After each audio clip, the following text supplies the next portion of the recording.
Well, good day, lords and ladies. This is Esmeralda from the West, coming in to say hello and how do you do? So, any of you who have been following me for any more than 30 seconds, have known that lately the subject of relationships, what they mean, what their structure is, whether or not a two-person model is sustainable, all of those different things have come up. So I had the pleasure of talking to a very smart, wise person who happened to talk about this wonderful little word called detachment. Detachment, what does it mean? Well, this person told of a story that they had a lover, and the lover wanted a different lover. Fell in love with somebody at work who had been pursuing them for a very long time. And finally, this person felt like they reciprocated the feelings. And they told their significant other that there was this human at work that they were quite enamored with. And instead of party A, we'll call them, being quite upset, they were able to step back and say, okay, how do we address this? And this person was clearly in a very good mental space, for they were able to look at it as, well, this person is beautiful. This person is quite magnificent in many different ways. And why should I be greedy with this person? Why not share them so that others can also enjoy the beauty and the quality of their company? I thought that was quite intriguing. Something to aspire to for sure is that detachment, that knowing that your partner does not belong to you. They are there by choice. Even if you are married, it is a vow, yes, but that does not, it's not a title to the person. They are not your property, and you are not their property. So it does raise quite a few questions as to how that all works. What is acceptable, what is not acceptable.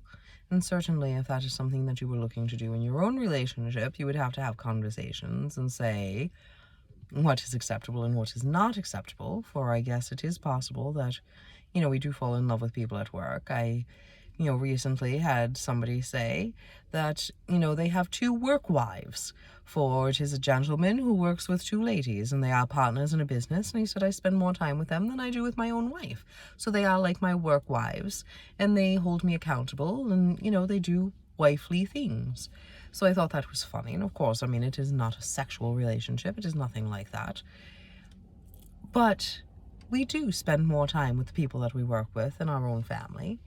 And it is natural that those feelings and those bonds would form so that these people feel close to you, that you feel like they are family, like you feel like they are your work wife or your work husband or your work partner or whatever it is.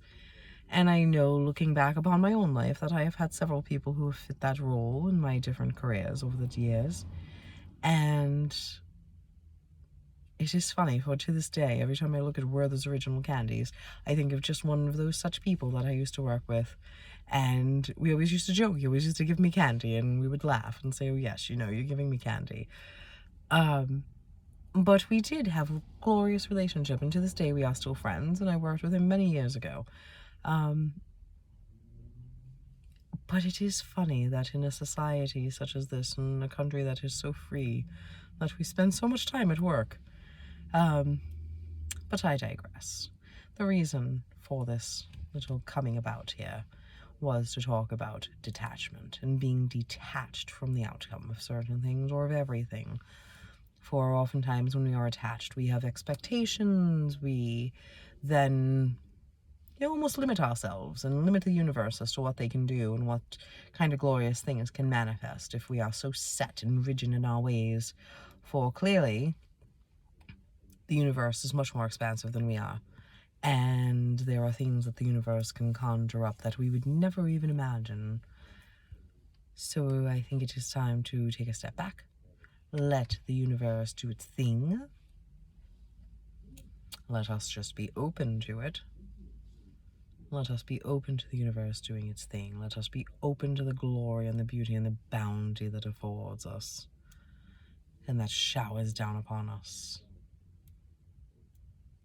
Let us be open to the glorious relationships that will come from being detached. I don't know. I don't know if it is even possible. I'm sure it is possible, for this human did it. But it is a new concept to me. It is a new concept to me to not think of my boyfriend as mine. Right? It is my boyfriend. You would say it. It is not like, oh, it is the boyfriend or a boyfriend. It is mine. He's my boyfriend. How dare you look at him or rub... yes. And yet, he's not mine. He's not my property. That is so silly. That you would think that, yes, I am dating this person, therefore you are mine. You cannot look or speak or do anything with anybody else, for you are mine. I have my little stamp on you, property of. Obviously, I mean, you'd want to be respectful. I'm not saying not to be respectful. I am not saying to take your relationships lightly and flippantly and just be like, oh, you don't own me, so I owe you nothing. That is not what I am saying. Not at all. What I am saying is that we do not own people. We don't own them. If we are with somebody, it should be a mutual understanding and a mutual love and respect for one another. And if you are practicing detachment and you are both in that mindset of let us explore other people or other things, then by all means explore away. Explore away. Practice detachment.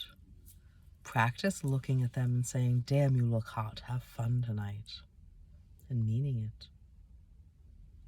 Can we do it? Is it even possible? Again, I would say it is, for I know somebody who did it. I know several people actually who did it, for I know several who are in open relationships, and that is quite a common trend there, is to look upon your significant other and tell them that they look amazing and tell them to go have fun, knowing damn well what they are going to go do, and that you are home content, or perhaps you are with your own other lover, practicing detachment. It is quite a novel idea. Quite a novel idea. I guess we shall see where this new relationship trend goes. See whether or not we can, in fact, practice what we preach and practice detachment. Let us see. I feel like we should pull a card on this. And for that, I'm going to use the Archangel Raphael Healing Oracle deck. This little guy here. And let us see, God and the angels, what is it that you want? Did you see that? Did you see how that flipped out like that? Home help. Dear God and Archangel Raphael, thank you for giving me the courage to ask for and accept help from you, the angels, and others regarding matters of my home and family. What were we just talking about? Detachment, detachment, detachment. Right?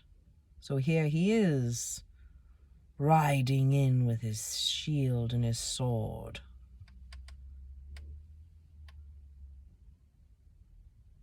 Now, if you look at his sword, first of all, I'm drawn to his wings. They look like moth wings. And then the sword, if you look at it closely, there we go. Let me put that there so you can see.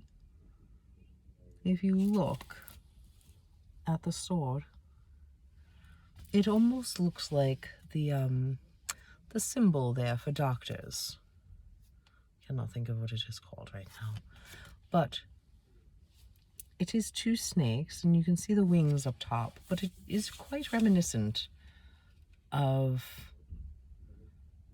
that symbol for doctors.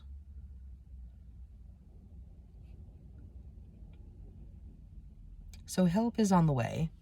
Perhaps that is an answer that we will, in fact, be able to practice detachment and be detached and have a glorious life. And who knows what kind of wonderful things are coming. On that note, dear ones, I hope you have a fabulous day. Make sure you like, subscribe, and share, and reach out for a private reading. Be well.